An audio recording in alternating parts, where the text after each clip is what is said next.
மாப்பிள நீ கண்ணீர் சிந்திலாம் எழுதியிருக்க, அப்படி என்னதான் எழுதியிருக்கன்னு பார்க்க வேணாமா?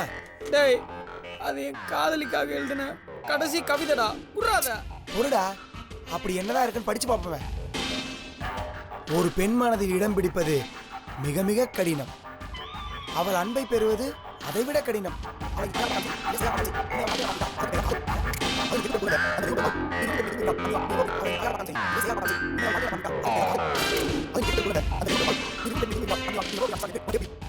கயலு கயலு கயலு, நீ இருந்தாதானே என் வாழ்க்கையே பிரயோஜனம். நான் போறேன் கயலு, போறேன், உன்னை விட்டே போறேன் கயலு. டேய், என்ன மச்சா இது? உன் 10 எபிசோட் காதலுக்காக சாக போறியா? இல்ல சிவகார்த்திகேயனுக்கு படம் கிடைச்ச மாதிரி உனக்கு தான் கிடைச்சுட்டா? அதுக்குள்ள ஏன்டா இந்த சீரியல் விட்டு போற? டேய், உன் வாயில அப்படியே பனையில ஊத்தி கழுவ. நான் ஏன்டா இந்த சீரியல் விட்டு போனோம்? நான் இந்த ஆபீஸை விட்டே போறேன். டேய், இந்த ஆபீஸை விட்டு போனா உன்னை நாய் கூட மதிக்காது. ஏன்டா போற? டேய், நான் ஏற்கனவே லவ் ஃபெயிலியர்னு கடுப்புல இருக்க. நீ ஏதாவது என் காதலை பத்தி தப்பா பேசுன, ஏதாவது எடுத்து அடிச்சு அப்படியே மண்டையை உடைச்சிருவேன். ஜாக்கிரதை, போடா. ரைட், விடு. டேய் டேய் டேய் டேய், ஏன்டா இப்ப லவ் லெட்டர் கிழிச்ச? அப்படிதான்டா கிழிப்பேன். ஃப்ரெண்டு லவ் ஃபெயிலியரா இருக்கும்போது கோச்சுன்னு போறான் ஃப்ரெண்டு இல்லடா, கூடவே இருந்து கருத்து சொல்லி மொக்க போட்டு பீர் அடிச்சு மட்டையார் வரைக்கும் கூடவே இருக்கான் பார், அவன் தான்டா ஃப்ரெண்டு. டேய், நான் என் கையில்கிட்ட கடைசியா பேசிட்டு இந்த வேலையை விட்டே போறேன்டா. அதான் என் முடிவு. அப்போ டிக்ளரே பண்ணிட்டேன். உன் முடிவுலேருந்து நீ மாற மாட்டியே? சத்தியமா மாறவே மாட்டேன். சரி விடு, நான் ஒரு 3 கேள்வி கேட்குறேன். அதுக்கு நீ பதில் சொன்னதுக்கு அப்புறம் நீ மாறலன்னு வையே, நீ வேலையை விட்டு கிளம்பலாம். கேள்வி நம்பர் 1, கயல் உன்னை என்னைக்காவது அண்ணான்னு கூப்பிட்டுருக்காளா? இல்ல.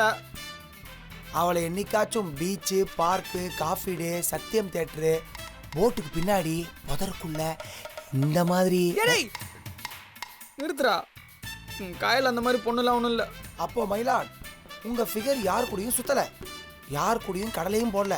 சொல்லப்போனா எந்த பையனையும் ஏர் எடுத்து கூட பார்க்கல. மாடர்ன் ட்ரெஸ் போட்ட மகாலட்சுமி அதானே? டேய், அவ என்ன தவிர வேற யாருக்கிட்டுமே பேசவே மாட்டாடா. அது உன் நினப்பா கூட இருக்கலாம் மை பாய். அதுக்கும் ஒரு கேள்வி இருக்கு, கடைசி கேள்வி. நண்டு, என்ன பண்ற? நான் எப்பவும் செய்கிற வேலையை தான் செய்கிறேன், நீ தான் என்னென்னமோ பண்ணுற. என்னடா சொல்ற? இங்கே மாப்பிள்ளை மாதிரி நடிக்க வந்திருக்க, ஞாபகம் இருக்குல்ல? போகிற போக்க பார்த்தா நீயே மாப்பிள்ளையா மாறிடுவ போல. என்னடா பேச்செல்லாம் ஒரு மாதிரி இருக்கு? அட போத்தால, நீ வேற. போட்ட பிளானெல்லாம் ஊற்றி முடிச்சுன்னு நானே கடுப்பில் இருக்கேன். ஆனால் உனக்கு என்ன லம்பா அமௌண்ட் வாங்குற, நம்ம கண்ணில் எதுவும் காட்ட மாட்டேங்கிற.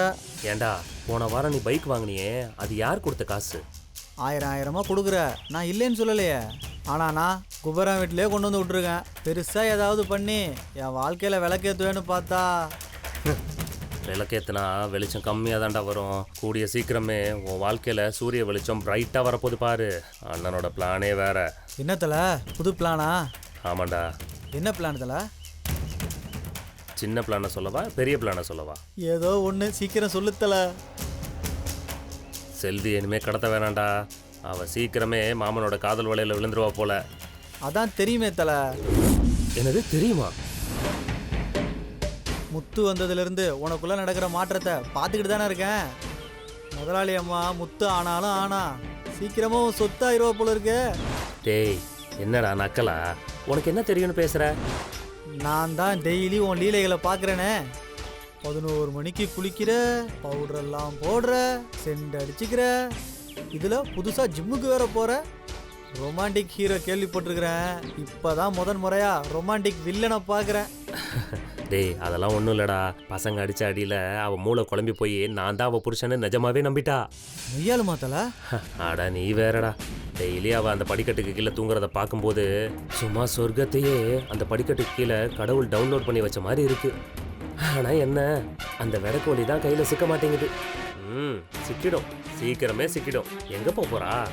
எப்படியும் நான் தான் அவள் மாமன், அவள் தான் என் பொண்டாட்டின்னு அவளே நம்ப ஆரம்பிச்சிட்டா.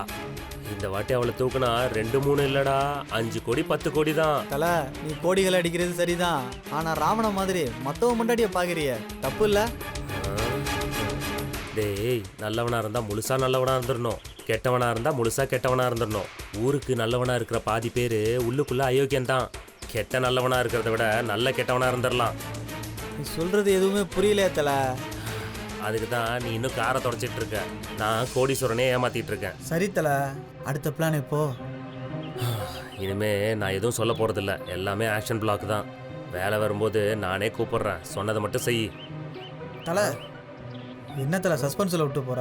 டேய் இதுக்கு மேலே நீ என்கிட்ட பேசினா நீ டிஸ்மிஸ் ஆகிடுவடா. எவனாவது பாத்திர போகிறான், மூடிட்டு வேலையை பாரு. ஆ, கொள்ளக்காரன் கொலகாரன் முடிச்சவைக்கு இப்படி எல்லாரையும் தனித்தனியாக பார்த்துருக்கேன். இப்போ தான் ஒன்றா பார்க்குறேன். இந்த குடும்பத்தில் இன்னும் என்னென்ன நடக்க போதோ.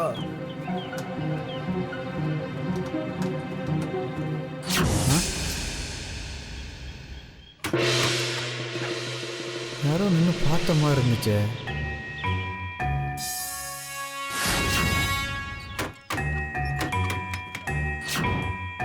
காத்துக்கு ஆடுதா?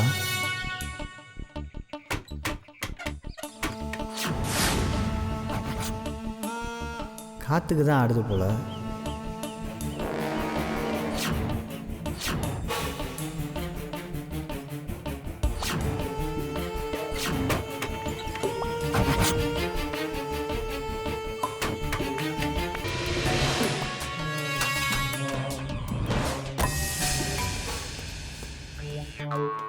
டேய் வேலைக்காகாதவனே, எப்படிடா இருக்க? சொல்லு மாமா, நீ எப்படி இருக்க? டேய் நான் உன்னை அசிங்கமா கலாய்க்கிறேன்டா, உனக்கு கொஞ்சம் கூட வைக்கமே இல்லையா? நான் கூட தான் உன்னை அசிங்கமாக கலாய்ச்சேன், அது உனக்கு தெரியவே இல்லையா? என்ன கலாய்ச்ச? மாமான்னு தானே கூப்பிட்ட? இதுக்கு பேர் தான் மச்சான் ப்ரைட் ஆஃப் லேபர். மாமா வேலை பார்க்கறதுக்கு நீ கொஞ்சம் கூட கூச்சப்படுறது இல்ல. நம்ம ஆஃபீஸில் பாதி பசங்களும் பொண்ணுங்களும் அவங்க சம்பளத்தில் பாதியை உங்ககிட்ட தான் கொடுக்குறாங்களாமே. அப்படியா? டேய் நான் நக்கலா? உன்னை நான் சத்தியமாக கலாய்க்கல மச்சான், உண்மையை சொல்கிறேன். நீ செய்கிறதுல எந்த தப்புமே இல்லை, இறங்கி வேலை செய்கிற நீ. இந்த மாதிரி ஒருத்தர் இருந்திருந்தா சிம்பு நயன்தாரா, சமந்தா சித்தார்த்து, கோலி அனுஷ்கா இவங்க கதைலாம் இந்நேரம் ஹாப்பி எண்டிங்கில் முடிஞ்சிருக்கும். சரி அவங்க கதையை விடு, உன் கதை என்னாச்சு? எனக்கு என்னடா கதை? உன் ரகசிய காதலி, உன் மலையாள சிநேகிதி, உன் இரவு நேர கதகஜா, உன் பகல் நேர கிஜிகிஜா எல்லாம் நம்ம ஹெச்ஆர் ஈஸ்வரி தான். டேய் நானே 100 எபிசோட்ல டபுள் மீனிங்ல பேசி ஷாப்பிங் மால் போனா கூட ஃபிகரோட அம்மாலாம் மூஞ்சில முக்காடை போட்டுட்டு போறாடா. இப்பதான் 2 எபிசோடா திருந்தி வாழ்றேன். என்னை இப்பயாவது திருந்து விடுங்களா? டேய் திருந்தினவன் தான் நேத்து காத்தால சொம்பு திருட மாதிரி ஹெச்ஆர் ரூமுக்குள்ள பதுங்கி போனியா? அதுவும் கையில ஒரு மூங்கில் டப்பா, அதுல என்ன இருந்துச்சு? அதெல்லாம் நான் ஏன் உங்கள்கிட்ட சொல்லணும்? நீ இப்போ சொல்லனா என் மைண்டு கிரிமினலாக யோசிக்கும். அதை பற்றி நான் ஃபுல்லாக யோசனையே இருப்பேன். அதுக்கப்புறம் கடுப்பில் ஒரு பீரை போடுவேன். பிரபாவன் சோனரான்ற மாதிரி ஹெச்ஆருக்கு ஒரு ஃபோனை போடுவேன். சாரதி கொடுத்த மூங்கில் டப்பாவில் என்ன கலந்துருக்கு தெரியுமான்னு ஆரம்பிப்பேன். நீ நினைக்கிற மாதிரிலாம் ஒன்றும் இல்லடா. அவள் பல பலன்னு ஆகணுமா, தேவ் கண்ணு முன்னாடி ஒரு ஏஞ்சல் மாதிரி தெரியணுமா. அதுக்கு என்கிட்ட ரெட் ஒயின் கேட்டா, வாங்கி கொடுத்தேன், அவ்வளோதான். என்கிட்ட கிடைக்கலன்னு சொன்ன? அது அப்போ கிடைக்கலடா, இப்போ கிடைச்சிது. எங்கே கிடைச்சிது? எங்கேயா கிடைச்சிது? இதெல்லாம் நீ ஏன் துரி துரி கேட்டுட்டு இருக்க? டேய் பாண்டிச்சேரின்னு வர வழியில் காட்டுக்குள்ளே இறங்கி எவங்கிட்டயோ போய் குரங்கு ரத்தத்தை வாங்கிட்டு வந்து அந்த மைதா மாவு பொம்மை கிட்ட ரெட் ஒயின்னு ஏமாற்றி கொடுத்துட்டு கமிஷன் வாங்கிட்டல, கரெக்டு தானே? டேய்